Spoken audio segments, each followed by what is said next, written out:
Cheers, my guy. Cheers.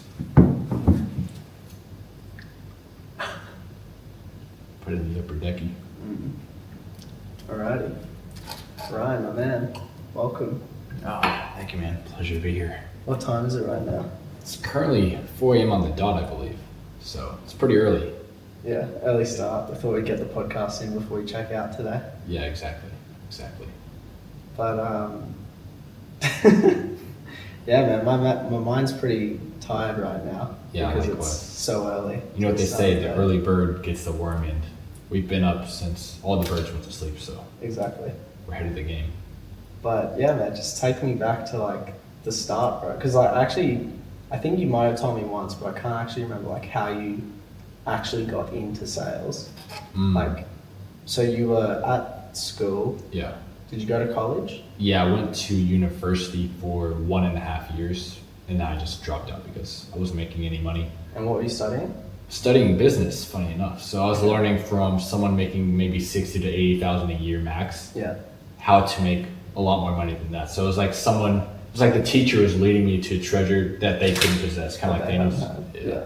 And so why did you drop? So you dropped out because of that. Yeah. And then what was the first thing you did once you dropped out? Literally my first plan, my only plan at the time with what knowledge I had available was to get rich as possible through working 2 9-to-5s. And basically the plan was to just funnel all that income into stocks, crypto, and just something to hopefully get lucky and get rich. But of course that didn't work out. So what were the 9-to-5s that you did? The main one was a racetrack. I worked from 5 a.m. to 1 p.m. And then the second one I worked at Red Lobster from like 2 or 3 p.m. until like 9 or 10 p.m. So Sure. I went to the gym like in between, showered, and then went to the other job. So And how long did you do that for? I burnt out very quickly. Like I did that for maybe 2 or 3 months max. Yeah. And then like I was punching in like the CarPlay system in the car because I was so pissed off. Because at racetrack, I was listening to this Indian guy tell me to go clean the bathrooms, take care of this, take care of that, and I couldn't take it anymore because he wasn't the type of person I wanted to be. So it just bugged me listening to someone like that all the time. And so how did you get into sales? Yeah, so after those 2 9-to-5s, I quit both of them, and I went into contracting for like this gutter company, just installing gutter guards on houses. And I was making pretty good money with that. And at the time, I mean, it was pretty okay life then because I was making good money. But I was like working in the heat all day, carrying very heavy ladders. And it probably wasn't the best thing to do long term. Yeah. And during that time, I was able to save like $1,000 a week.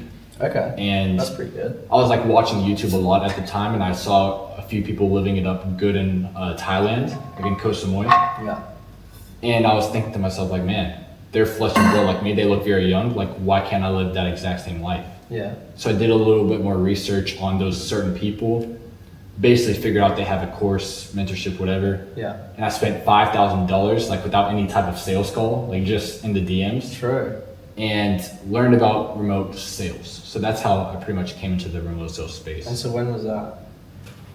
That was around June last year, like maybe a little bit earlier on, but yeah, around that time.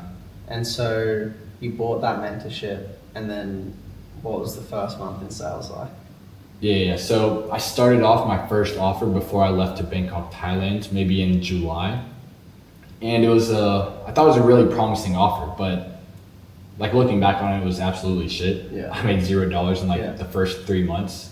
So I was kind of losing hope, but I mean, it turned out very well, of course. And so you're in the States at that time, right? Yeah, I was in Georgia. In Georgia. Yeah. And so what did your family think? What did you tell them, or? What for remote sales or going to Thailand? Well, you, before any of that, like you dropping out. Because did you drop out first? Yeah, I dropped out first, yeah. So what did they think when you told them that? I mean, my parents are kind of like on autopilot mode, so they didn't really care what I did. They were just trying to lead me in the right direction that they thought was right because, I mean, my parents, they just only know what they know. Yeah. And they couldn't tell me like that college isn't really the best way to go down because you're going to go in so much debt. They thought that was the best option for me. So, I mean, it's totally my responsibility for going down that path first off anyways. But Yeah, when I dropped out, I mean, they were pretty supportive because they knew I wasn't gonna just be a bum. They knew I had big plans to like actually try to make it in the world. Yeah. And that college just wasn't the right way for me. Yeah. So they were pretty supportive. That's cool. That's cool. I actually didn't tell my family when I dropped Really? out. You just dropped out. Yeah, I just did Cold turkey. Yeah. So okay, so you drop out, and the first month you're still in Georgia. What was the first company that you Yeah, did this sales first with? company, it was called like ELOS. Okay. Basically, it was more of like a B2B Okay. type of offer. So, I mean, as you know, B2B is a lot Yeah. tougher than B2C because it's literally like cold calling. Yeah. And I was an appointment setter at the time, so I was calling cold leads. And basically, I got a lot of people hanging up on me, a lot of people cursing me out, and Good it really made remote sales kind of have a bad light and a bad start to me at first because I thought, oh man, this is all just BS. There's no way people make money with this. Yeah. So what kept you going in that first month? Basically just always watching the people in Thailand just highly motivated me. I was like, bro, there's some way they're making money because no way they're making money with this B2B offer that I was currently on. So I knew there had to be a way if I just kept pushing through, I would somehow break to the other side where I would actually be able to make money and travel the world and stuff. And so how long, so you spent a month there and then found another gig, or how did you transition out of I that spent gig? the first month with the ELOS company. Yeah. And then the second company, it was something similar to that first offer, but I mean, I still made zero money with the second offer. But with that second offer, it seemed a lot more promising because we had a lot warmer leads, and it made a lot more sense to me in terms of like what the offer actually provided to the people who were buying. And because that was B2C? I know, still B2B. Oh, okay. But it still made a lot more sense. It was more like a marketing company. Yeah. So yeah, with that offer, I had very high conviction that I would make money. Yeah. So basically, I booked my one-way flight to Thailand because I had high hopes for this offer to make me money. And when you did that, did you did you have any money, or you just were like, fuck it, I'll go with like my last savings? Like, yeah, a very interesting question because at the time I was still doing contracting work on the side. Yeah. And basically, I was still making like $1,000 a week, being able to save that up. Yeah. And with that contracting business, basically I went into a $7,000 loan to get a truck for that business. So I was using that truck to make money like $1,000 a week, and I spent that on the course, of course. So I was pretty low on savings, like under 1,000. Yeah. And the unthinkable happened. I crashed the truck. Not crashed it, I totaled it completely. So yeah, I was down bad. I had pretty much no money. Yeah. And I had to sell the truck for what was left of it. Yeah. And I got like around 1,000 or 2,000. I just spent all that money on my one-way flight to Thailand and paying off the rest of the truck debt. So I was pretty much literally down to $0. So you did that because a lot of people use money as an excuse to not chase their dreams, to not take action, to not get into something. You used it as the reason to book the flight and put yourself in that uncomfortable Exactly, situation. because I had nothing to lose but everything to gain. Yes. Yeah. A lot of people don't realize that. It's like if you're at zero, you go negative. It's not much worse There's no than risk, zero. really. Yeah. Yeah. So you get to Thailand. What's like the first day like? Like you arrive in Thailand. What are you thinking in your mind? So I didn't have $0 when I came to Thailand. I did have $0 before I left. Okay. But at the time, I was really good friends with this ex-drug dealer. He was like 68. He's like the guy you want to be like. He's like a glitch in the Matrix. Like he's like tatted up everywhere on the face, neck. Yeah. Hella steroids. Yeah. Like he made like $300,000 a month with his like drug dealing and stuff. Wow. But he was retired and everything because he almost got caught. But I was telling him about my plan to go to Thailand and everything. Told him about the truck situation and everything like that. And luckily enough, he was a really good friend and really well off. Yeah. And really supportive of my dream. So he loaned me 1,500 USD for a year, no interest. Wow. And that's where I came to Thailand with 1,500 USD. And how did you meet him? So me and my friend went to this gym all the time. Yeah. And we always saw him. We always had a feeling like he was different from everyone else. Like he just really stood out. Just from this was the in tats. Georgia. Yeah, in Georgia, yeah. And he had this really nice car. Like no one else had a nice car where we were from. Yeah. And he had this really nice BMW. So we're like, man, he has to know something we don't. So we walked up to him in the gym, connected with him, and he also sells shrooms. So that's where I started doing shrooms a little bit, was from him. He had this source in California. So he got me started with that as well. And we always had like coffee in the morning sometimes and had really good conversations with him because he had really good stories to tell about like all the times like that he's lived through. And yeah, that's pretty much how I met him. And Just so at the gym. he gave you a loan, probably because he saw like the risks you were taking and like Mm. the fact that you were backing yourself. Yeah. And so he loaned you 1,500. That got you by for what, the first month or so, and then you landed a solid offer, or like what Yeah. was that first month in Thailand like? Yeah, so the first month in Thailand was very rough, especially like in October, I believe was like the roughest month of my life, like financially. Yeah. So like that 1,500 lasted me like a month and a half, and then I was down to 20 baht.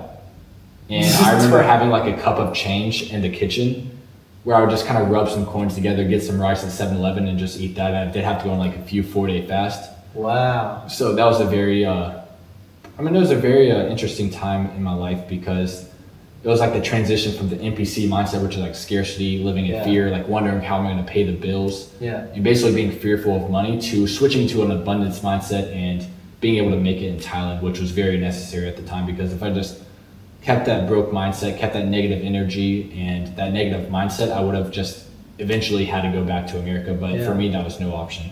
And so so did you go to Bangkok first or Koh Samui? Bangkok first. Okay. I'm really glad I did. Yeah. Yeah.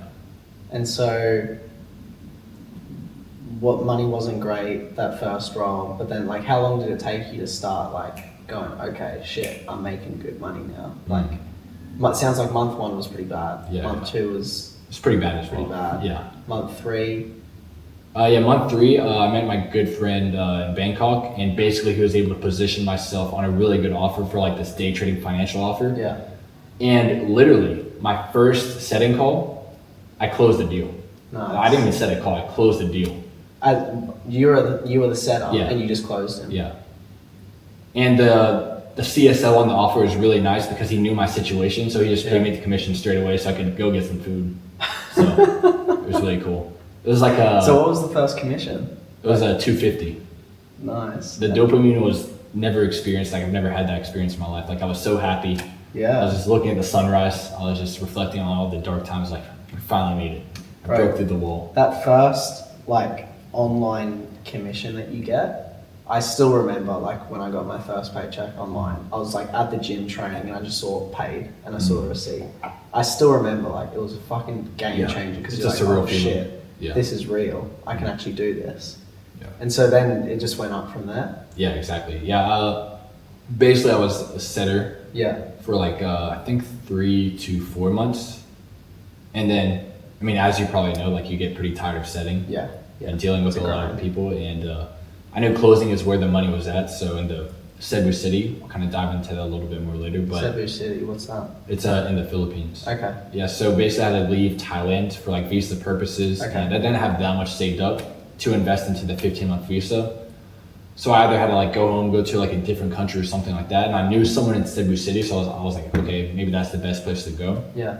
So basically just booked a one-way flight to Cebu City, and I had pretty good savings around that time, but I still wasn't making the money I wanted to make. I was making like 2 to 5K a month. Yeah. But basically I went to Cebu City, focused on my craft, invested in a few mentorships, and getting with the right people so that way I could attain the knowledge of actually being able to transition from being a setter to a closer. Yeah.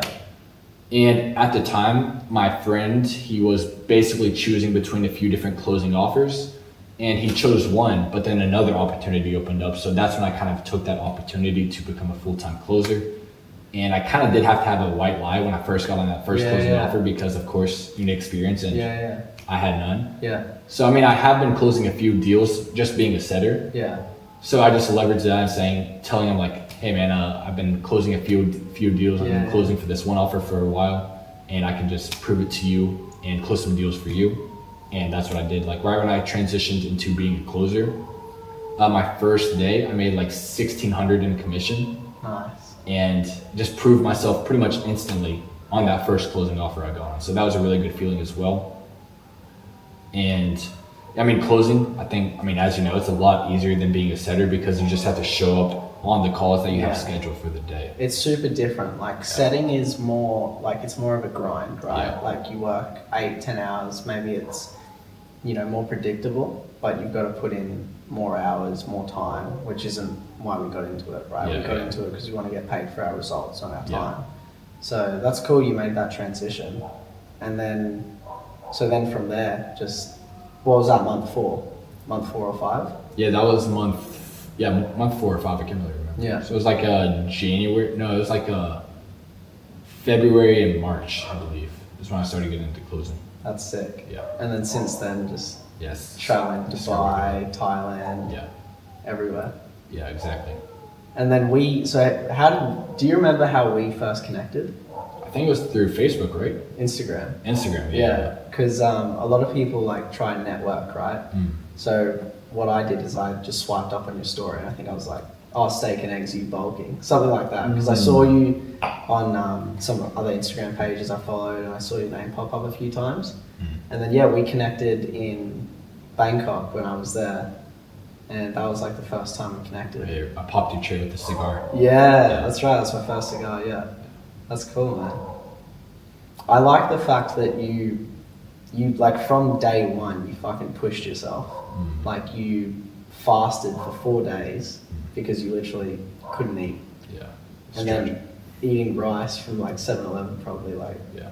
It's like 15 baht, so I had. Yeah. That's nuts. I've never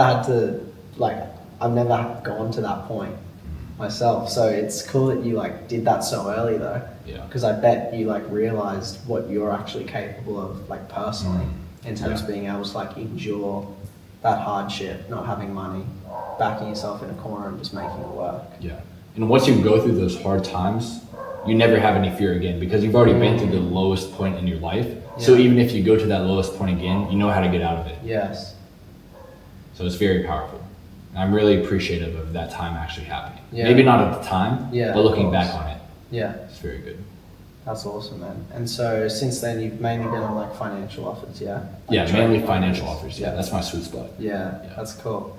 And so when you got on like your first closing calls, like, were you good to start off with? Like, did you naturally have it, or did you have to learn it? Because I know you did a lot of mentorships. Like, how did that?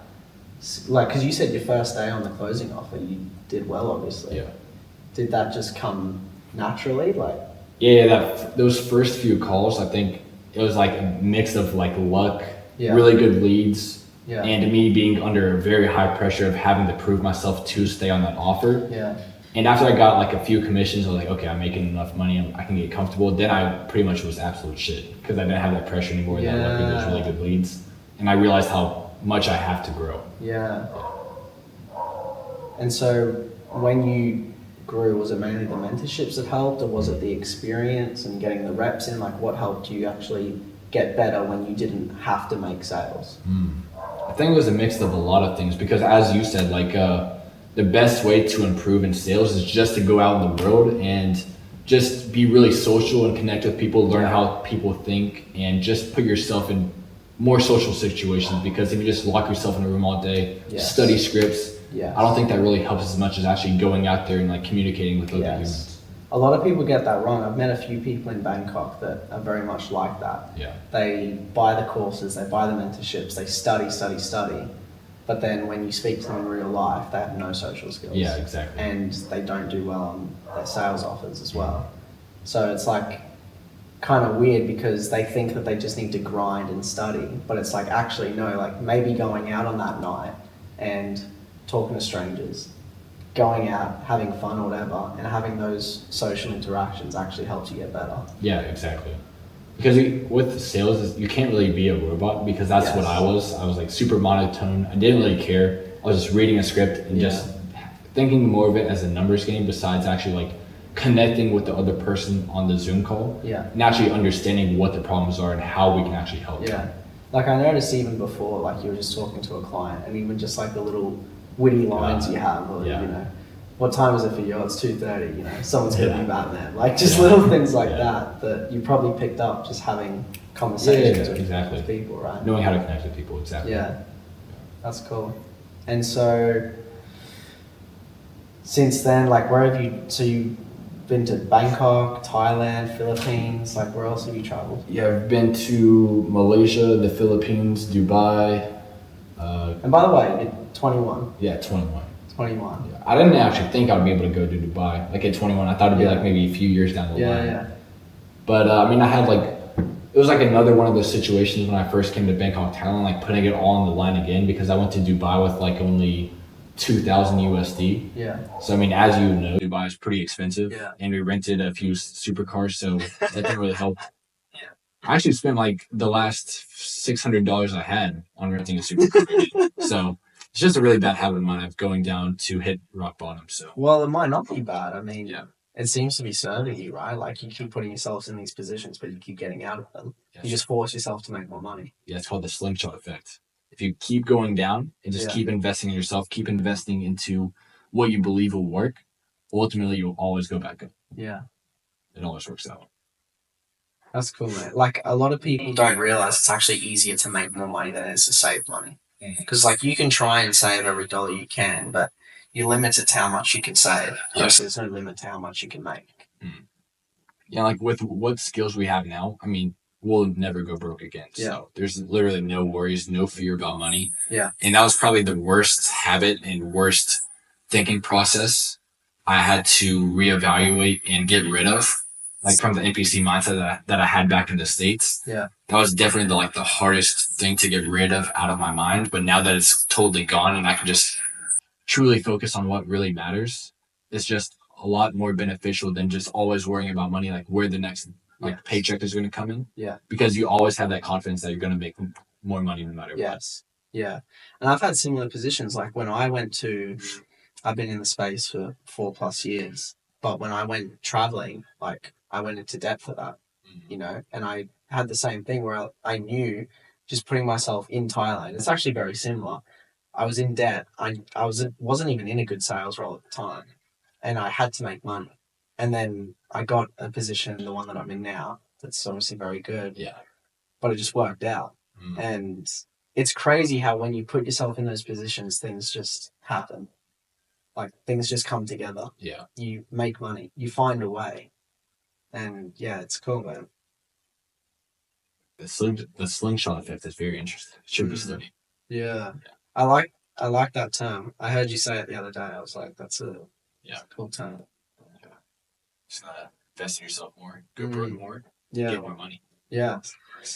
And that's the thing. It's like, even I did another recent investment and I had that same thing where I was like, well, I can either have the money as like a safety net in my bank account, losing 7-8% interest, or losing 7 or 8% to inflation every year, or I can put it into an asset that's going to make me money.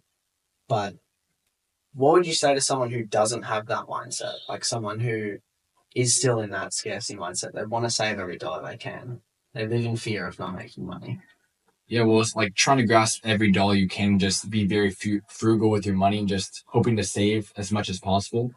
That's kind of like grabbing onto sand, like sinking sand, like it's just flowing through your hands. Like no matter how hard you try, the money will always be spent no matter what. Whether it be like an emergency, car payment, rent, like it'll always be paid somewhere. So you might as well invest in yourself and actually get a very high ROI besides just kind of voicing out drinks, going out, or anything like that. Because like just saving money, just the act of it, I mean, it's very good, of course. Yeah.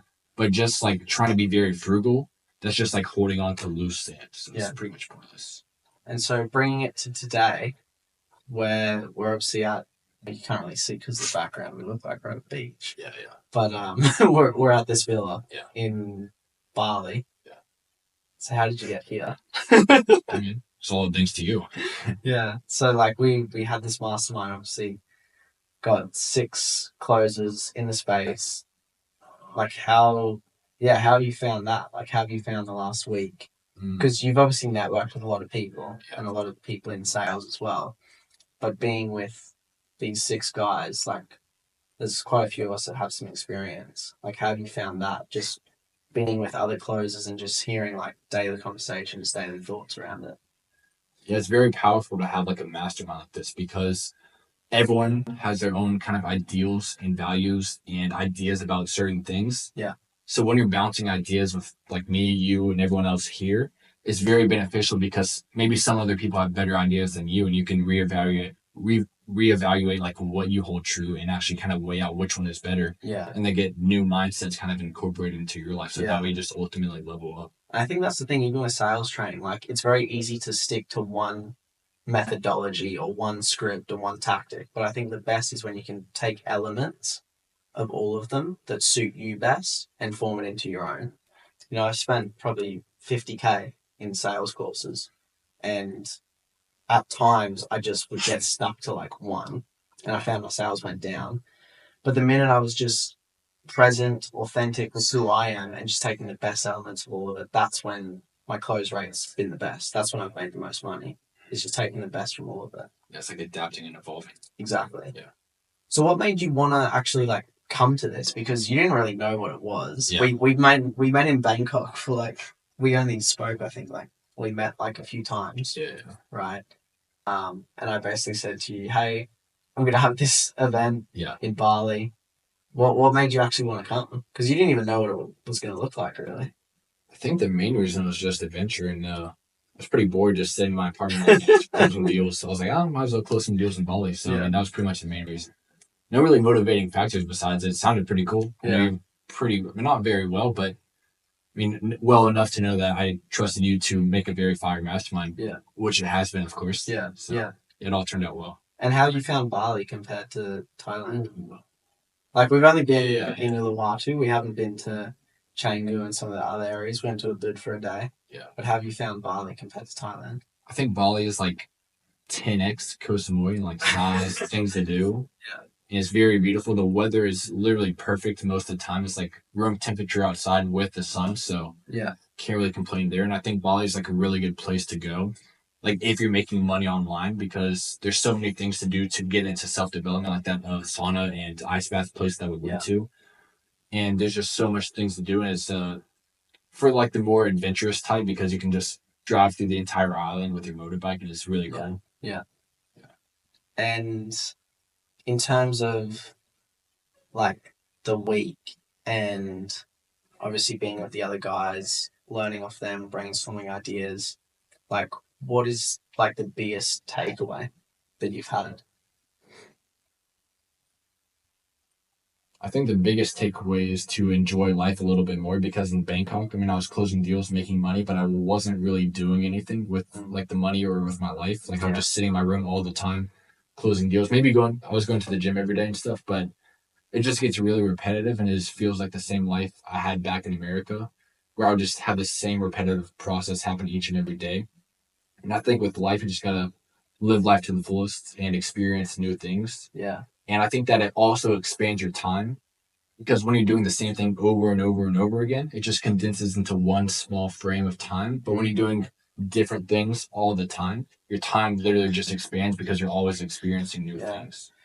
Like even the last week, it's gone so quick. Like we were trying to remember, like, what did we actually do yesterday? It all just kind of became one. Yeah, and with remote sales, like every day feels like a Friday or Saturday. Yeah. Like it always feels like the weekend. So that's a really good benefit. Today's what, Thursday morning? It's Thursday. Yeah, it's Thursday now. Yeah. And it's wild, man. It's wild how quick it's gone. Yeah. And I think as well what you're saying in terms of like living life, like when you can actually prove to yourself, oh, when I make money, I can do these things. I think it helps you understand why you want to make money as well. Because if you just make money, it just sits in the bank. Yeah, like there's a lot of people in the remote sales space who just focus on money, but they're never actually truly living life. Because, I mean, for me personally, I think freedom is the number one thing that I hold like most valuable to me. Yeah. So like money is like a close second or third, but true freedom and being able to spend that money on actually living life to the fullest and doing really cool stuff like the ATV riding, the ice bath saunas at that very beautiful place, just looking over the cliff, looking at the sunset. I mean, that's what life is actually about, not just making money, because that's just a pointless endeavor. Yeah. There's unlimited money to be made. Yeah. And we'll make it. Even some of the conversations about, like what Tom was saying about leverage and outsourcing your work, delegating, I think it's really helped me expand, like, what's actually possible in terms of how little I can work while still making the same, if not more money. And also, like, seeing how much money there is to be made. Yeah. Like, even some of the guys you were telling me about, with their offers. And obviously what James is doing, what some of the other guys are doing. I think that's been huge as well. Like, actually seeing... Because it's possible when you see it online, but when you actually meet people, you have conversations with them, okay, Ryan's a real person, Orlando's a real person, James is a real person. We're doing these things. I think for someone who's like newer to the space, actually seeing that, I think that would help a lot just in terms of like their belief of what's actually possible. It breaks the limiting belief. Yeah. Yeah, and like being around people like us and living and like staying in a place like this, it takes us to a higher frequency. So in turn, we make more money. Yes. Because if we're staying in the same spot, staying in the same room all the time, our frequency will kind of lower over time because we're just so used to it. We're not getting anything exciting in our lives. We're not being surrounded by really great people. Yeah. So like putting yourself in a position to be surrounded by people with really high energy, really high goals, and just experiencing new things and living in a very beautiful place like this, you're able to take your frequency to that next level. Yeah, you like build that abundancy. Yeah, exactly. Yeah. So obviously you did a lot of traveling. What are some cool stories like from Koh Samui or Dubai? Like, what's like the wildest thing? I think the wildest thing was a shrooms trip in Koh Samui. Okay.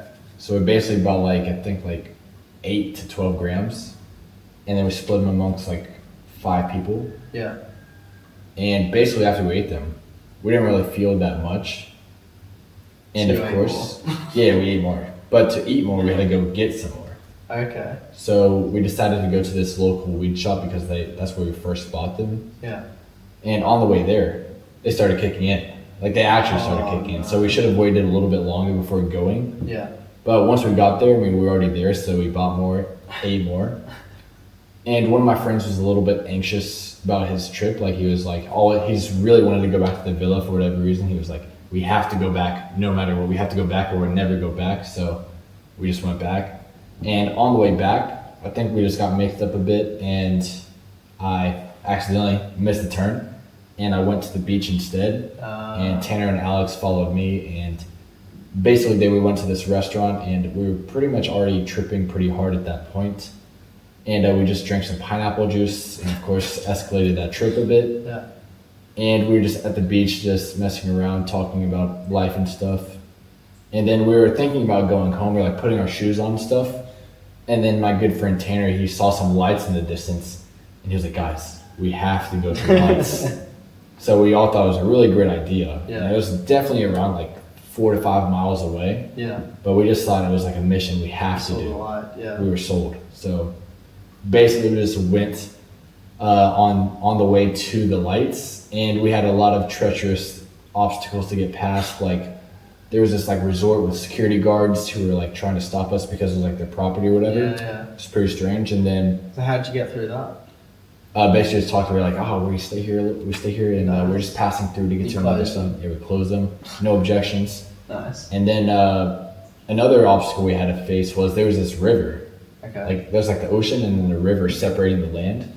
So I mean, we could have easily swam across, but the problem was like at the bottom and like the edges of the river, there's these really sharp rocks, like super sharp. Like if you step on them, you got like sharp pain go through your entire body, and on shrooms at like 10 times that feeling. So basically, it was like me, Tanner, and Alex. We all just threw our bags across the river, basically burning the boats. Like we can't turn back now. Our bags are across the river. We have to swim across. So basically, we all swim across, and Alex, he threw his bag a little bit too high and it got stuck in the trees. Oh no. So we were like hopping on each other's shoulders trying to get it with a big stick. My friend Tanner was already on the other side of the river, and then this guy came out of nowhere with a flashlight. Tanner thought he was dead. He said he thought it was like a native or something, like coming out to kill him with a spear. But it was just this really nice fisherman guy. He gave us this really nice long pole. We got his bag, made it to the lights, which was a pretty degenerate club. So it wasn't the best place to go. But after we just left the club, we did kind of dance for a bit because we were on shrooms. The music sounded really good. Yeah, that vibrations. Yeah. We were all barefoot, so we all had like cuts. We were bleeding. We didn't look too great. But then we found this really nice restaurant. And I think that was like the peak moment of Koh Samui. We were like coming down off the trip, and we all had big juicy ribeye steaks. Probably the best steak I've ever had with some eggs, pineapple smoothie. It was the best time. It was such a surreal moment because, I mean, nowhere in the world can you just go on a shrooms trip, walk along the beach, go to a club, get steak, go to a restaurant, and both Tanner, I mean, they were smoking weed, and basically we were like Like it was just such a peak moment because we were just eating barefoot. It was, just felt like such an adventure. That was like the reward for the mission. Yeah. So that was a really crazy story. And I mean, something like that just always sticks with you for the rest of your life. Just being with your brothers and going on adventures and doing crazy shit because that's what life is all about. Because going to the 9 to 5, like going to racetrack, going to Red Lobster, working at a restaurant. I mean, that's not peak life. That's just trying to slave away for money to like pay for video games, cars, things that don't really matter. Yeah. Like what really matters is the experiences you make with relationships and people. 100%. Yeah. Like the experiences are what it's about. Like over the last 3 months while I've been traveling, that's been probably the most enjoyment and like fulfillment I've had, because it's every day it's something new. Yeah. Like even this past week, every day you don't know what's gonna happen. It's something new, and that's, I feel like, when you're most like present is when you just step into the unknown. Yeah, exactly. Because like like life is just an experience. It's just a dream. Yeah. You can create your own dream. Yeah. You don't have to have a nightmare your entire life. You can change. It's up to you though. And so, and what was the other thing you mentioned? Dubai or No. purpose? Yeah, that's right. Yeah, in terms of, I was, so you work pretty crazy hours. Like you work like 7 p.m. to like 5 a.m. What gives you that drive to do that? Like to go on 5 hours, 4 hours of sleep, get up, do it again. Like obviously it's not like, it's different to slaving, like getting up and then just getting up to the alarm. Like you're choosing to do that. Yeah. So like what's your purpose? It's like driving you. I think it's just a passion to help other people like change their lives, because for myself, I changed my life by making a really big decision, and that's how I am, like where I am today, for making a really big decision for myself. So being able to help others make a big decision for themselves to possibly get their dream life, that really just helps me like stay up really late, get up really early, and attack life with everything I have. That's awesome, man. Because you're helping people. Yeah, exactly. Yeah, I'm still learning that. I feel like it's a skill, because I don't naturally have the inclination to want to help people. Like just being honest, like naturally I'm probably quite selfish. So did you always have that you always wanted to help people, or is it something you learned, or is it something that once you started helping people from those experiences, it made you want to do it more? Yeah, like so basically that? I just think of like my old self, like I wish someone would actually make a better decision earlier on in life. Yeah. Like it was only later on, after I dropped out, gone to dead and everything like that, that I actually made a big decision for myself, and I wish it happened earlier on. So it's like the same with helping other people. Like maybe they need you to help them to make a better decision for themselves, because a lot of people hold themselves back because their self-image and how they think of themselves is not where they kind of need to be to actually live their dream life. So you need to challenge people's beliefs and what they actually think of themselves and be able to change that. That's what sales is, being able to change and kind of mold another person's ways of thinking. So who did that for you? Like how did you change those beliefs? So just kind of going through that dark time when I first came to Bangkok, that was a great character development phase there. And basically just going out, being social, learning about the world and being able to truly experience what life is really about. So that way I'm like living the dream and living the life I truly want. And looking back and seeing in my past that I wasn't living the dream life, and what bridged the gap from me going from that kind of shit life to where I am now was making a big change. Taking risk. Backing yourself, stepping into the unknown. Yeah. Not knowing how it's going to work, just knowing it will. I think that's a big thing as well, is like faith. Like I was going to church quite a bit and like doing Bible studies before I went traveling. And one of the biggest recurring themes was like having faith. That it's not like faith in, certain things, it's just faith that in, Christianity. Or in Christianity, it's like faith that God will support you and like get you through it, right? Yeah. But even just in general, even if you're not religious, having faith that things will work out, that's huge, because it's like that self-belief. Yeah. Like I think on my caption I put like self-belief, I'm addicted to self-belief because of what it's done. Yeah, so powerful. Yeah. It's probably the most powerful thing. 100%. Yeah. it's all in the mind. Yeah. Like if you actually back yourself and know that it's going to work, know that you're going to make it work, know that things are going to come your way, it just does. Yeah, exactly. Just the abundance mindset, knowing things, you're always in the right place at the right time. That's actually what this tattoo means. Shane? 222. Yeah. So what's 222? It's like angel numbers, like some weird shit, but it means like always in the right place at the right time. So no matter like what shit situation I'm in, I always have this tattoo to remind me like no matter what happens, I'll still make it, no matter what, because I'm here for a reason. You're exactly where you need to be. Yeah. Yeah.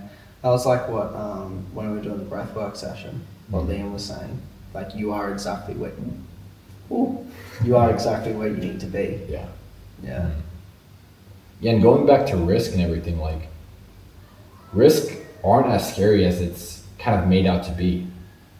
Because if you're like in the 9 to 5 or in a really shit situation, when you're looking at risk from that perspective, it's not that big of a risk because the worst thing that can happen is you can just go back to the 9 to 5 or just go back to square one, which is where you're already at in the first place. Yeah. So I mean that's the same with me when I had nothing to lose, everything to gain. That's the same thing with taking risk, especially if it's the right calculated risk. Because if you have a certain goal in mind and you reverse engineer the entire process and see what calculated risk you have to take, you can kind of weigh out the pros and cons of each risk that you're getting into and actually take action accordingly. It's powerful, man. Yeah, a lot of people don't have that. A lot of people, they just don't get those different perspectives. Yeah, they're just okay, they're comfortable with their lives, and they're scared of change because they don't know. Like you said earlier, like it's the unknown. They don't know what could happen. There's so many different possibilities, but there is a possibility you can win. And also, they surround themselves with other people who think the same. Environment's huge. Yeah. Like if you come from a small town and that's just all you know, those people, like there's no outside thoughts, there's no outside perspectives. That's why like online is huge. Yeah. Like that's like, obviously our parents might not have had those opportunities because they didn't have exposure to those different beliefs and perceptions. Yeah, their like horizons were very minimalized. And I think that's why like even though like yes, you took risks, I've taken risks, like give ourselves credit for that, like pat on the back, but also we're super lucky that we're in a time where we're able to get those different perspectives. Yeah. Even if if you're in Georgia or I'm in Australia or wherever we are, we're still able to get those different perspectives. Yeah. That's why like at the moment, when people say like you have no excuse to not be successful, it's kind of true. Yeah, because everything's out there. Yeah. The information's out there. You just either don't want it bad enough, or you don't know what you want. Yeah. Like a lot of people are distracted by TikTok, Reels, always like incoming sources of traffic, just consuming content, consuming life, and basically never thinking what they truly want. And that's what happened to me, because I always just let things happen to me, let life happen to me, and not really make life happen for me. So that just takes like reflecting, sitting with yourself, going to experiences by yourself, learning who you really are and what you truly want in life. Because if you never truly know what you want in life, you're gonna succumb and live for someone else. So that's something you don't want to do, because at that point you're dead before your physical body even dies. So what do you truly want? So what I truly want, like I was saying earlier, just basically freedom, being able to go anywhere, anytime, being able to experience things with new friends. And literally tonight when we were just dancing at the club, I mean, we didn't drink, of course, because we're making this podcast now. We're feeling really good. Yeah. I mean, that was like, I kind of had a flashback to what actually sparked this dream. And that was actually like just watching YouTube videos, seeing a lot of people having fun in Thailand and being able to enjoy life truly to the fullest. And I just kind of had that feeling when we were at the club. It was like me, you, talking to a lot of good people and just having a really good time with good music. I just had that flashback to that, and I'm like, wow, I'm actually living my dream right now. I fulfilled it. I have so many of those moments where I'll just be in the pool or be at a beach club or whatever. I'm just like, wow, I used to dream of this. Yeah, exactly. Yeah. What do you think is the next dream for you? Because we can't just stay here forever. What do you think is the next step? Yeah, I think the next step is really moving to that point where the business can run without me and I have the systems in place for that. You know, like while I've been traveling, I've obviously had a lot of freedom, and a lot of time, and money's still coming in, which is great. Yeah. But I'm still having to work in the business, right? Yeah. And I do want to do that. Like I couldn't do nothing all day. I'd just get bored. Yeah, exactly. But like having the choice, I do still have a choice to an extent, but not to the extent that I'd want. So yeah, that building out these masterminds, like this has honestly been one of the best weeks of my life. So doing more of that, sharing those experiences with others, creating those experiences for other people as well. Like I've gotten a lot of fulfillment from hearing from some of the other boys like Jake or James or JP, like how cool this week has been for them as well, or for you even, like that's actually giving me a lot of fulfillment. So building that out, building out my cult as well, you know, similar to what you're doing, like helping people in sales, learn the skills they need so they can live the same life. That's, I think, the next journey for me. And not just helping people who are already in this space, which is what I've been doing, but helping people get into it as well. Because there's a lot of people who teach it, but as we spoke about off there, won't name names, but like you look at some of the templates they're giving people to reach out to business owners, it's not effective. Pretty terrible. It's outdated, it's generic, it doesn't work anymore.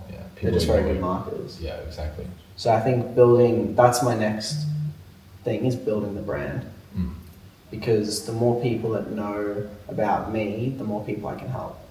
And at the moment, there's not that many people who know about me in the grand scheme of things. And there's a lot of people who are well known that aren't giving good advice. Yeah, exactly. So that's the next venture. So we're gonna turn the tables. Yes. Yeah, just like undercut all these great marketers.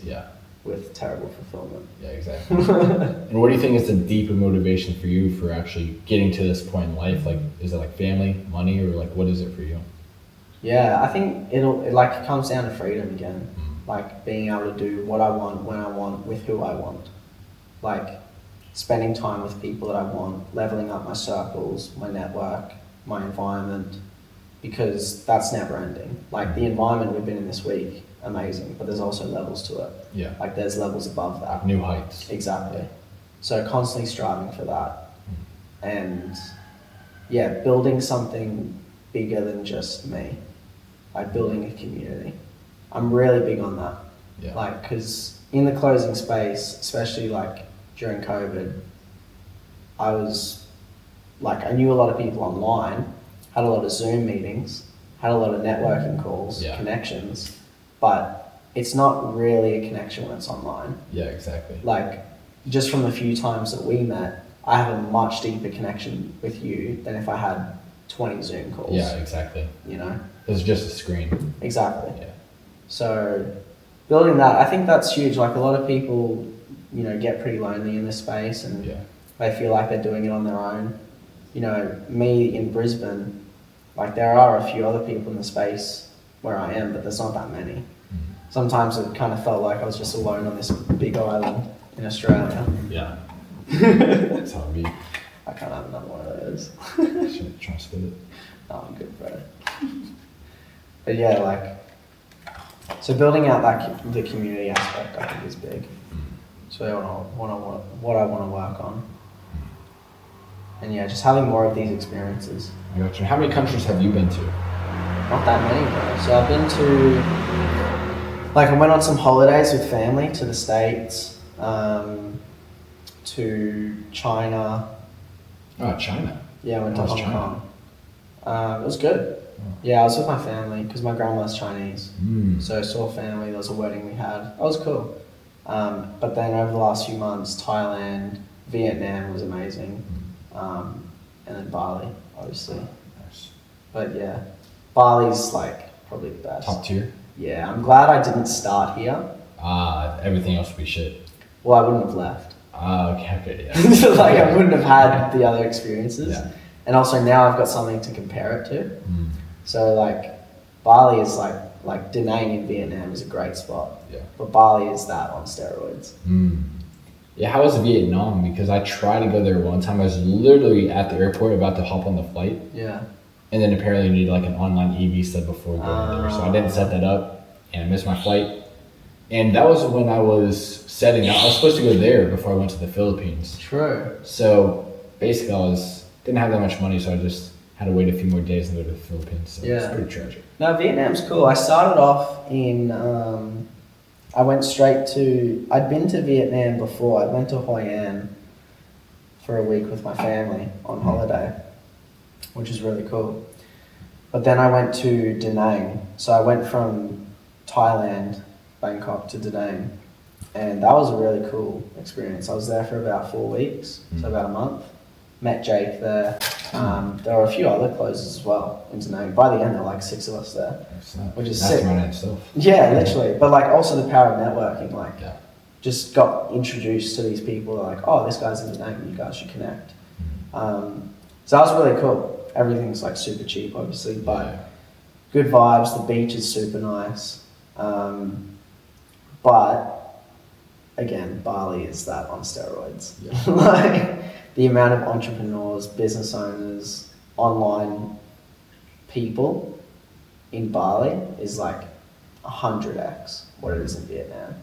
But Vietnam's cool. You should go. Right. I went to Ho Chi Minh for a week as well. I wouldn't go there more than a few days. Da Nang is the place? I think Da Nang is the place, yeah. And Hoi An. Hoi An's like 40 minutes south of Da Nang. You go there for a weekend.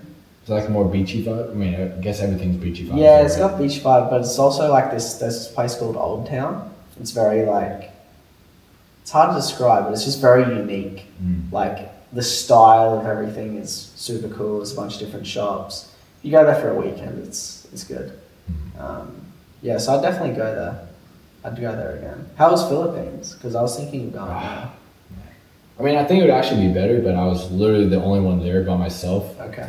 And the guy that I did know there, we were working completely opposite hours. So whenever he was up, I was asleep. So we only hung out like twice. But I mean, it was pretty nice. It's very cheap as well. The people there are very friendly. And it's actually very interesting as well in the Philippines because they all like in the streets have shotguns, AR-15s, and like in Southeast Asia, we don't really see that often. So I felt like America again, to be honest. Other than that, it was a very good time because it was like a lot of time spent in solitude, getting to know myself a little bit better and what I actually wanted. And like at the time before I went to the Philippines, I was getting pretty tired of Bangkok. I was like, man, there's got to be a better place than this. But then after staying in the Philippines by myself, I was like, man, Bangkok is actually really great. So it was like, you don't really know how good something is until it's gone. So that's how it was with Bangkok. Contrast is huge. Yeah. Like even like I've loved traveling over the last few months, but I'm actually looking forward to going back to Brisbane for a little bit. You know, like seeing family, things like that, but also like just cooking my own steak in my kitchen, you know, like walking on the diet. Yeah, that's been a conversation. But yeah, just like going back into routine. But I wouldn't have that appreciation if I didn't have the last 3 months of not having that. Yeah. So yeah, contrast is huge, and I'm sure that once I get back there for a bit, I'll probably just want to come back. Massive FOMO again. Yeah, exactly. Yeah. I'll see you guys having fun in Bali. I'll be like, damn, I need to come back. I actually have an interesting question for you. Like, how did you actually get so really good at networking? Because I don't know anyone that's as good as networking as you. Yeah. So I was in remote sales for 2 years before I started really networking. And what happened is I kept going from like offer to offer. Yeah. Like I was an offer hopper. Like you've heard that term before, right? So I was an offer hopper for quite a bit. And I bought this course called UCM. So it was called like Undeniable Closer Mastermind. Basically, it does a little bit of sales training, but the main reason people join is to learn how to like find and vet good offers. And the way they did that was through networking. So networking with business owners, but mainly actually networking with other salespeople and just building relationships with them. So that was good. Like it taught me a lot of the foundations. The only thing is, again, some like the templates and things like that, jumping on networking calls. I kind of realized pretty quickly that wasn't the best way. It's definitely better than what most people do. Yeah. What most people do is just apply to job boards, Facebook groups. Like, pretty much never works. Ask people for a job. Yeah. Go through the interview process. It's like a homeless man asking for money, pretty much. Yeah. And even like when you go through that interview process and you're just an applicant, you're always on the back foot. They'll ask you questions like, oh, why should we hire you? It's like you're just fighting an uphill battle. And it's like you can still get jobs that way, don't get me wrong. Yeah. And you got recruiters as well, but you know, they got their pros and cons. But to find like the best offers, it's been through networking. So the way that I learnt to get better at it is instead of looking at it as I'm networking, it's just like, it sounds a bit weird, but like I'm making friends. Yeah. Like that's literally what it is. Like when I saw your page, I was like, oh, I reckon I'd vibe with this guy. Like we have a lot of similar interests. He boxes, he eats steak and eggs. Yeah. I was like, this guy looks cool. And like we just chatted back and forth for over a few months, just like swiping on each other's stories. And then when I was in Bangkok, I was like, okay, sweet, let me meet him.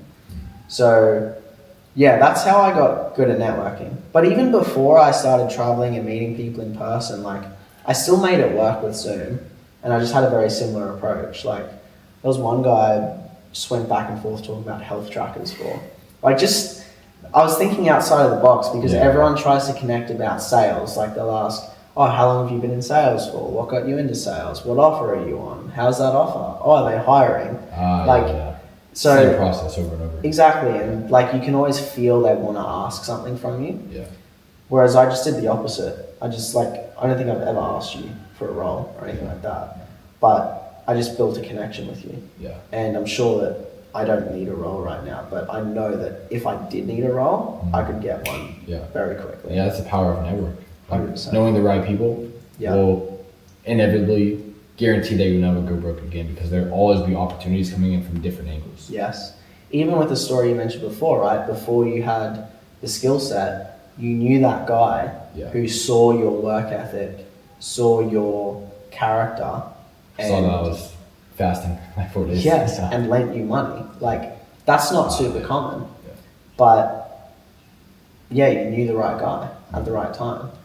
And that's another reason that, like, I need to get in better shape. Like, I'm not in terrible shape, but I know that when I meet people, there is a judgment of, oh, this guy's in shape. Like, when I see you walk around the villa with your shirt off, I'm like, fuck, Ryan's a G. Like, he's in shape, he's disciplined. It's like your physique is a reputation of your daily decisions. But yeah, in terms of like how I got good at networking, it was just literally making friends. Like just not being like natural. Just being a human. Chill. Yeah, not being an NPC. Yeah. Like sending outreach templates. Like the amount of messages I get, hey Orlando, been following you for a while, really like your stuff. They're not following me. They're just cold DM me. It's like, bro, instant face palm. They don't know the sauce. Yeah, but like you're good at networking as well though, because like I think something people miss out on is also the personal branding aspect. Like your Instagram page, like the reason I wanted to connect with you was because of your Instagram page and because of the content you're posting. So I think they go hand in hand. Like you just can't. like your business card kind of. Exactly, it 100% is. Like, bro, no one's looking at your business card right now. Even resumes, like people are looking at your Instagram profile, your Facebook, your LinkedIn, they're looking at your socials. Like depending on where you are, right?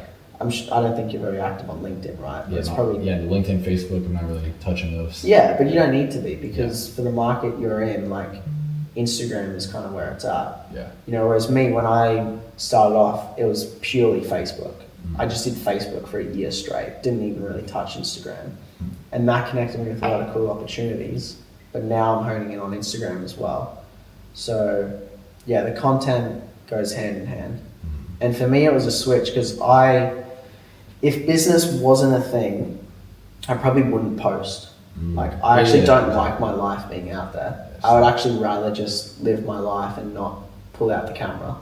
But now, like even in this week, right, it's been huge because we all know we need to be posting content, and we all are recording each other. We're all doing it, and it doesn't feel weird because some people, like in your hometown, maybe in Georgia, right? If you're at a dinner and you start pulling out your camera, they'll be like, "Oh, what's Ryan, an influencer or something?"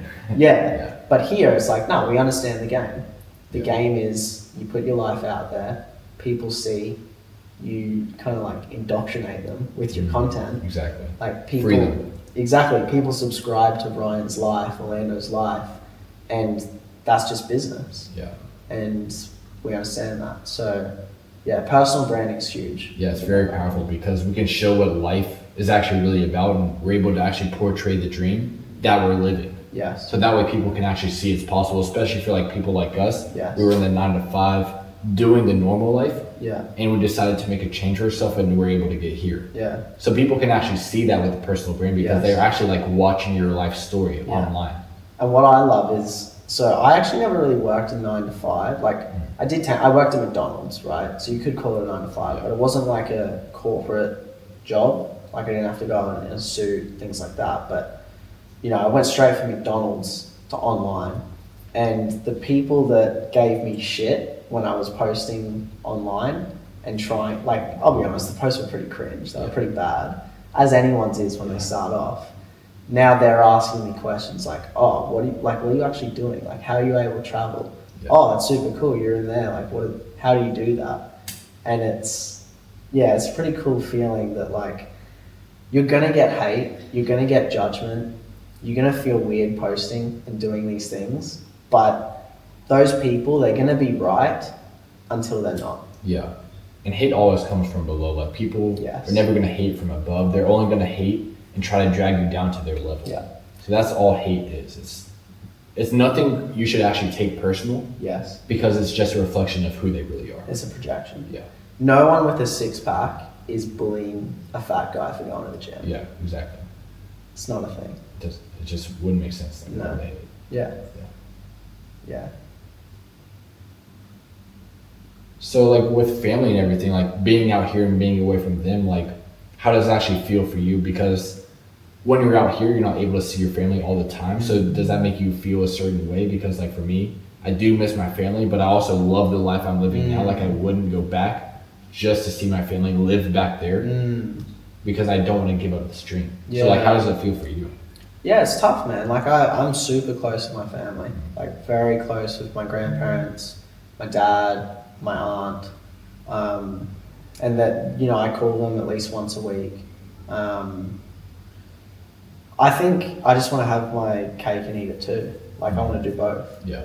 And I can do both, so why not do both? Yeah. So I'll go back for a month or two, see family, see my friends, you know, get that checked off, because you never know when they're gonna pass. Yeah. Like, you know, not to go too deep, but you know, if I see them once a year and they've got 10 years to live, that's 10 times I'm gonna see them.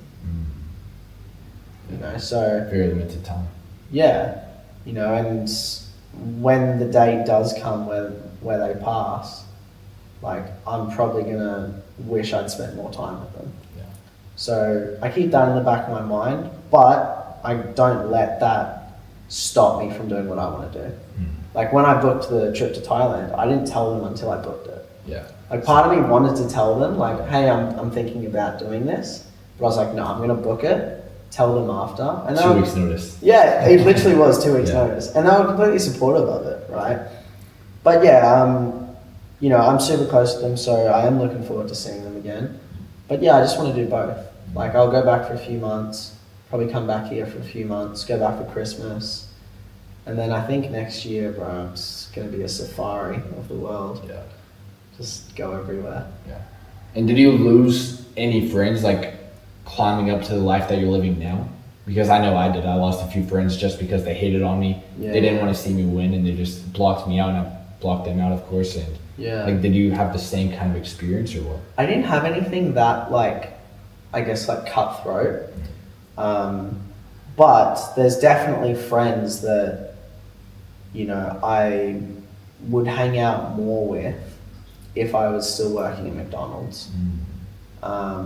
You know, like there's certain friends that come to mind that they'll always be like a friend, and I'll always like, you know, chat with them on Instagram or have some DMs, but they're just on a different path. Yeah. You know, and they can either join or they can stick with what they're doing, and that's just the way it is, you know. Because like we're all at this level starting off, but some of us, like you and I, we want to get to somewhere else that we know that we deeply desire. Yeah. And sometimes, especially for myself, those friends like to grasp onto you and try to bring you back down to that certain level.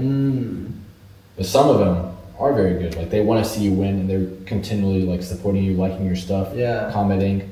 But I mean, just some people aren't really willing to watch someone else live their dream life. Yeah, it's interesting. I think I'm really fortunate, like, because I know that's the case. Yeah.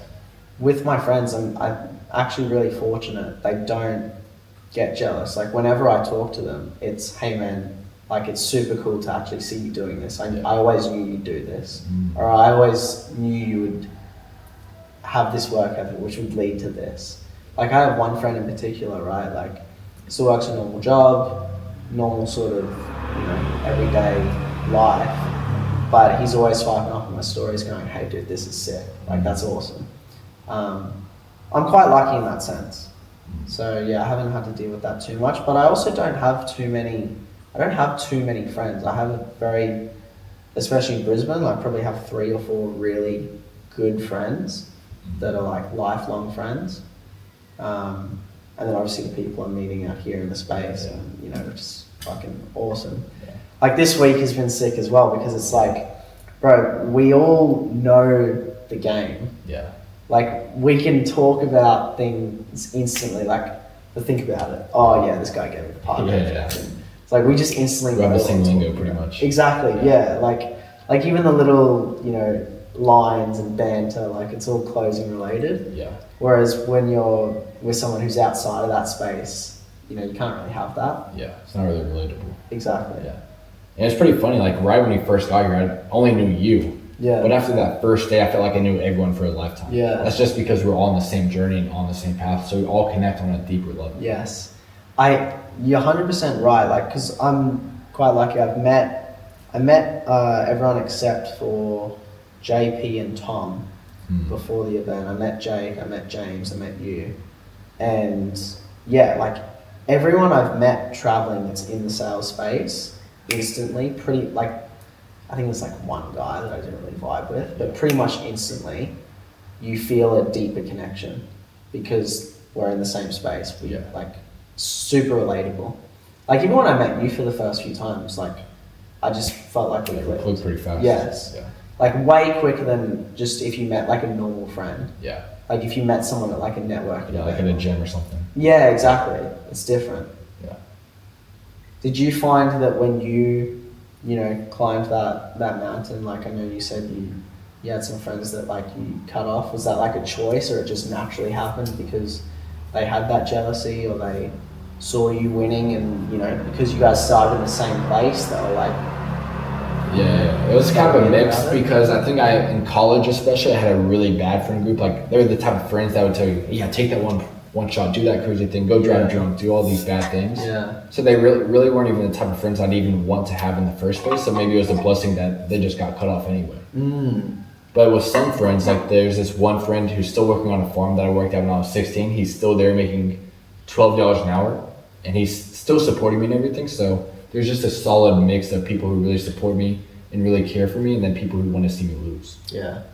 That's something that just came to my mind that I think is an awesome flex that people should know about. I failed the test, unfortunately, but... What test? We went to Sevilla, yeah, which, for people who don't know, is probably the most famous beach club it's fire. Definitely in Bali, potentially in the world, like one of the most famous ones. And most of us, not me, I failed the test, but most of us went sober. Yeah. Didn't drink, not a lick of alcohol, just some nicotine and some Red Bulls. Yeah. Like, I feel like that's such a big flex that it's like you're winning so much in life that you don't need alcohol. On a night like that, where there's so many temptations to do it, I think it just came to my mind. Yeah. When you were talking about. Yeah. I mean, I would have drank. I'm just, I can't drink till I hit that 100K a month mark. Yeah. So I would have popped a few shots. But not yet. That's sick, man. I like it. So in like Brisbane, like what diet do you think it would go on so that we can actually lock in? Like, what do you think is the best diet for you? Like, what do you think you'll be eating? What I'll do is what I did. So when I got to Thailand, I was in the best shape of my life, and then I basically just ate everything in sight because I was not hard to do. I was so excited. Yeah. So what I did when I was dieting, it was pretty simple. Just like the shit that we know we should be doing. Yeah. Like cut out the shit. I just went through a breakup as well, so I had like post-breakup motivation. Yeah. So I was like running every morning, gymming every day, probably overtrained, but I was like, fuck it, who cares? Yeah. I ate a lot of steak, rice, very like volume heavy meals. Actually, in Australia, one perk is kangaroo. It's like as lean Never as chicken. tried that. Yeah, it's as lean as chicken breast, but it tastes like minced beef. Yeah, it's a game changer. Yeah. If the box of kangaroo, defeat it. Not and quite. Eat it. No. Kangaroo pasta, kangaroo burgers. Oh, yeah. Yeah, kangaroo and It's rice. a new life I have to experience. Yeah. Come to Oz. Have you ever tried the carnivore diet? I've tried keto. I did it for a month. How do you feel? I felt good, but I do feel like people exaggerate how good you feel on it. Yeah. Like, I did feel good, don't get me wrong. But also, if I eat carbs like rice and fruit and I get good sleep, I felt just as good. Yeah. Actually, yeah, I feel better like when I have like some fruit and rice. Yeah. But like carnivore is always stable. Like there's never any peaks or valleys. It's just always stable. Yeah. And also very clear vision. And with carnivore, like I did that like a few months before I came to Thailand. Yeah. And I've never been more shredded in my life. True. Yeah. Maybe I should do that when I go back. Just like bacon, eggs, steak, chicken. Yeah. What about when you go on runs and stuff though? Like, do you still have energy? Yeah. So with going on carnivore, you're entering the ketosis state, which is basically you're burning your fat. Yeah. Instead of like glucose. Yeah. So you just need to have a very high fat diet. That means just eating bacon, a lot of eggs, a lot of fatty steak like ribeyes. So that way you actually gain a lot of energy. Because if you go to like really lean meats like filet mignon and you don't really incorporate a lot of fat into your diet, that's when you start feeling like shit and maybe get a lot of the bad side effects that you could possibly get on carnivore. So just transition to a very high fat diet. Yeah. So that way you actually have energy to burn, which is the fat. Yeah, okay. Maybe that's why, because when I went keto, I was still having like chicken breast, like lean meats. So that's interesting. Higher fats. Yeah, you're telling me that the eggs, I need to get on the eggs. Yeah. I get like at least 6 a day minimum. Yeah. It has to be done. Yeah. It's just the cholesterol, the fat, both the building blocks of testosterone. The more you can ingest, the more test you have. Yeah. And the more test equates to more success. Yes. Yeah, exactly. So, I mean, with your breakup in the past, like you were saying with the breakup motivation, like what do you think your views are on girls at the moment, like with dating and everything? Yeah, it's interesting. I've met some really cool characters that have like very different perspectives on it. Like I met one guy that's like self-admitted sex addict, like slept with over 1,000 women, and like I fully believe him. Yeah. Like, and he can't have a relationship for more than 2 months. Like he just can't pair bond with people. I still believe in like maybe I'm a sucker, but I still believe in love. Like I still believe that, eventually at some point I want to have kids, want to have a family, potentially get married, maybe without the paperwork, but do those sort of things. Maybe it's because I'm young and I'm naive, but I still have that hope. Right now, definitely not wanting that. But it's interesting. Like I've had one night stands and things like that, and it just feels kind of weird. Like you're losing energy. Yeah, like for me personally, I definitely need some sort of emotional connection. Yeah. Like if I just nut and then leave, yeah, I feel like really kind of empty. gap in you. Yeah, I definitely feel empty. Yeah. So, yeah, I think actually connecting with the person is still really important to me. But it's interesting because the relationship that I had, that was my first relationship, 3 years, like first girl I slept with, like only relationship I had. And when I was in that, I had so much curiosity about sleeping with other women, trying other women, doing those things. The minute we broke up, and like for a few months after that, that was the last thing I wanted. Like all I wanted was that connection. And I've tried that. I've tried the one night stands, the nut and the leave. Yeah, like, but yeah, maybe I had to go through that experience, and I've learned that that's not what I want. It's basically the same as jerking off. Yeah, exactly. Like there's no a little bit better, but still not as good. Not good. Yeah. But yeah, like even we were talking before, like even I think something that holds like a lot of guys back is even like porn addiction and things like that. Like I was massively addicted to porn when I was younger.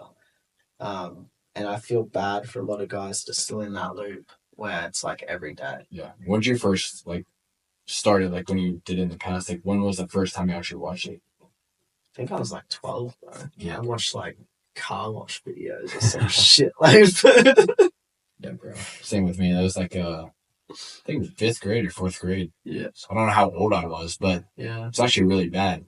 And if my mom was watching this, she actually caught me. I was like in my bed. Oh shit. Like watching this like Instagram model. And basically that was the first time. So it's very dangerous, especially for this day and age. Like kids have their iPads and phones at what, like 3, 4, 5? Yeah, bro. So they're getting introduced very young, and porn will only get progressively worse over time with AI. Yeah. Like people being able to create their own dream fantasies or whatever they actually want, and it'll just keep getting worse and worse because the dopamine receptors will keep getting attacked and keep getting fucked. I saw some statistic as well that it's like it was of single men, but it was like a high percentage of single men would rather be single and like watch porn and game than actually go into the dating market. Easier. So accessible. Yeah. It's right in your pocket. Yeah. Yeah. Crazy. So I mean, with phones and stuff like this, it's all around us and it's only getting more advanced. So I mean, there's a lot of responsibility that comes with it because with phones and laptops, that's how we make money. That's how we live. Yeah. So with great power comes great responsibility. Yes. So we have to be able to be very aware and very mindful of what we're actually doing on our phones because, I mean, even with me, sometimes I get stuck just catching myself watching reels and just wasting time. Yeah. That's very valuable time. Yeah. And it's like, and you post a lot, right? Yeah. So it's like going from that consuming to producing mindset. But yeah, so like the best way I feel like is to just have someone post for you so you don't have to go on the app. Yeah, exactly. But it's tough. Yeah. Like, yeah, the minute you get on there, there's something you want to click on. Yeah, exactly. Especially when there's like nothing to do and you're just trying to kill some time. You just Yeah. pull up the phone, scroll some reels. When you could just be thinking and reflecting on like what you're doing, why you're actually doing it, and just spending some time with yourself. That's really hard, especially for me and I'm guessing a lot of other people. Like, they don't want to just sit with themselves sometimes. They just want to escape the moment. Or even like, because we post content, right? We probably justify reasons to scroll. Yeah, like, I know for me. I'm trying to find a good reel. Exactly. I'm trying to find content ideas. I'm trying to learn something. But it's like in reality, you don't need it. Yeah. You can just produce without Just consuming it. Yeah. Yeah. Yeah, that's exactly like what Tom was saying. Yeah. We've actually got Tom. I think Tom's waking. What time is it? Tom's waking up for the day. This is Holy very- shit! It's 5:40. But bro, I'm down to keep going. I feel like we're having a good convo.